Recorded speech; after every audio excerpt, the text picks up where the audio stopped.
سلام دوستان، من محمد رضا هستم. خوش اومدید به ویدیو دیگه. من به صورت هفتگی ویدیوهایی رو روی کانال منتشر میکنم که فعلا بیشترشون درباره کار با نرم افزار ادوبی ایلوستریتوره که ایشالا تا بعدا ببینیم چی میشه. خیلی خوب، تو این جلسه هم قراره آموزش گستره‌ای لوگوی خیلی خاص رو بهتون بدم و امیدوارم که خوشتون بیاد.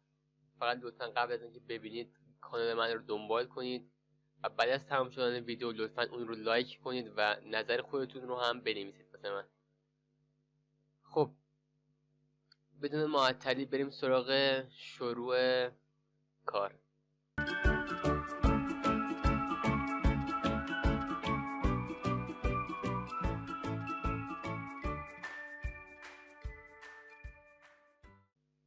روی کرییت نیو کلیک میکنم تا سند جدید بسازم.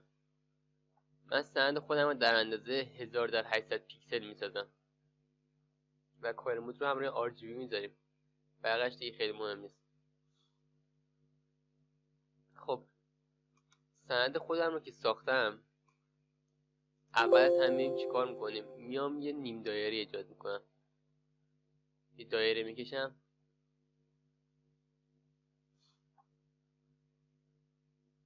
استروکش رو حذف میکنم و بهش رنگ سیاه میدم.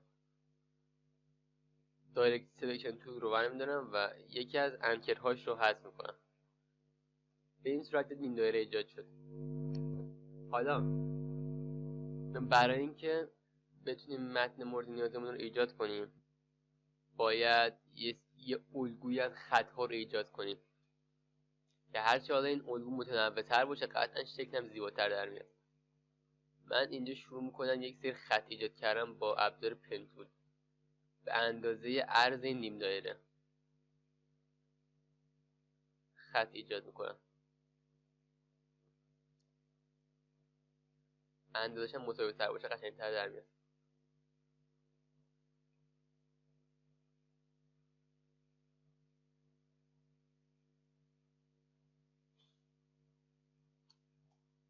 چون این قسمت چیز خاصی نداره و فقط باید یک سری خط ایجاد کنیم، من اینجاشو صحبت نمی کنم و نیستم به وقت خودتون که خط رو ایجاد کنید. پس این قسمت ویدیو رو سریع میکنم تا با سرعت بریم سراغ ادامه کار.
خب برای اینکه وقت آموزش خیلی گرفته نشه، بتونیم توی کوتاه‌ترین زمان ممکن این کار رو انجام بدیم، من چند تا خط اول رو کشیدم، بعد ازش کپی گرفتم که مثل همدیگه بشن. ولی خب شما میتونید اگر خواستید تا آخرش رو ادامه بدید.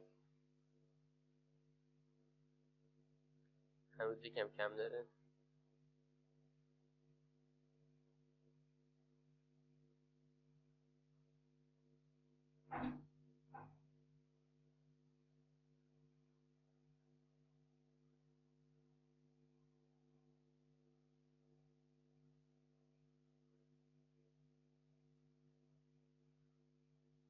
خیلی خوب.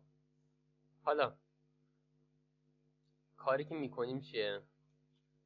میایم این خط هایی که ایجاد کردیم رو به سیمبل تبدیل میکنیم که بتونیم توی قسمت مپ آرت بذاریمش روی این نیم دایره‌مون.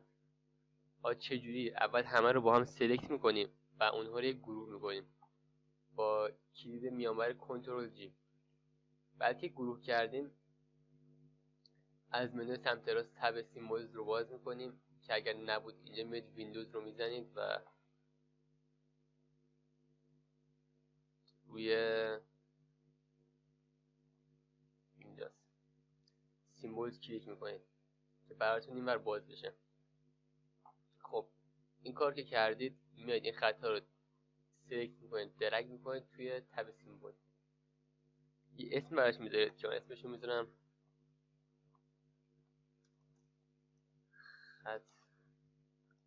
خطی. اکسپورت تایپ خیلی مهم نیستش. خیلی خب حالا سیمبل رو ایجاد کردیم. ببخشید اشتباهی رخ داد، بعد سفید بشه،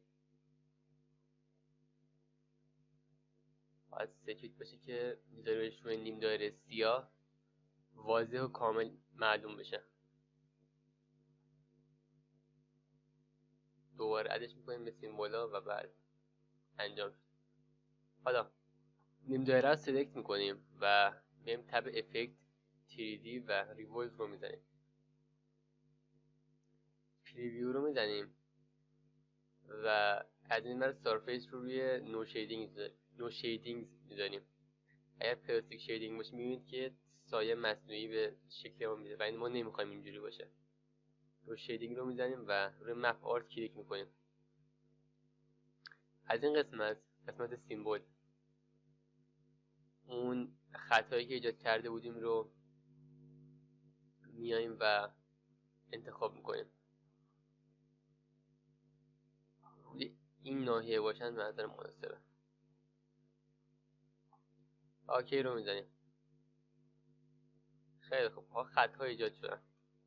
برای اینکه ما ببینیمشون باید چیکار کنیم؟ چون خط‌ها سفید هستن باید بریم بک‌گراند سیاه پشت تصویرمون بذاریم. بله به همین زیبایی.